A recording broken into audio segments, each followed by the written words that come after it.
ದಯಮಾಡಿ ಕ್ಷಮಿಸಿ.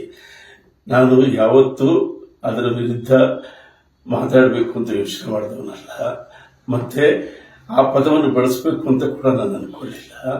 ಅಲ್ಲಿ ವಾತಾವರಣದಲ್ಲಿ ತುಂಬಾ ಒತ್ತಡಗಳಿಂದ ನನ್ನನ್ನು ಎಳೆದಾಡ್ತಿದ್ರು. ನಾನೇನು ಅವ್ರ ಗದರಕ್ಕೆ ಹೋಗಿ ಆಮೇಲೆ ಈ ಕಡೆ ಬಂದೆ.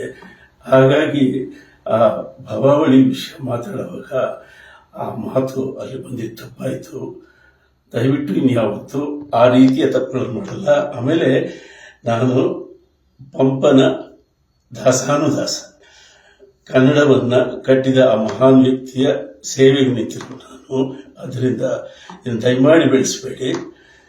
ನಾನು ಇನ್ನು ಯಾವ ರೀತಿ ಕ್ಷಮೆ ಕೇಳಬೇಕು, ನಾನು ಹೇಳಬೇಕಾದನ್ನ ಸ್ವಲ್ಪ ವಿವರವಾಗಿ ಒಂದು ಪತ್ರದಲ್ಲಿ ಬರೆದು ಪೋಸ್ಟ್ ಮಾಡಿದ್ದೀನಿ. ಅದೇ ನನ್ನ ವಾಯ್ಸ್ ಅಂತ ತಿಳ್ಕೊಂಡು ದಯವಿಟ್ಟು ಈ ವಿಷಯವನ್ನು ಇಲ್ಲಿಗೆ ಮುಕ್ತಾಯ ಮಾಡಿ.